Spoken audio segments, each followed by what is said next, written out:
Hello mga guys, ito nga pala yung uban ko na nabili ko na hindi ko alam kung paano buksan.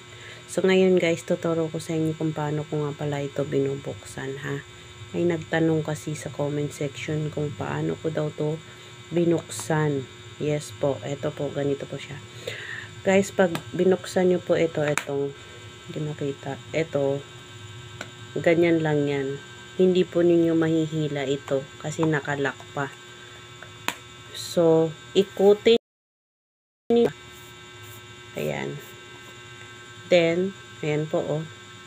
Ito yung nahihila natin.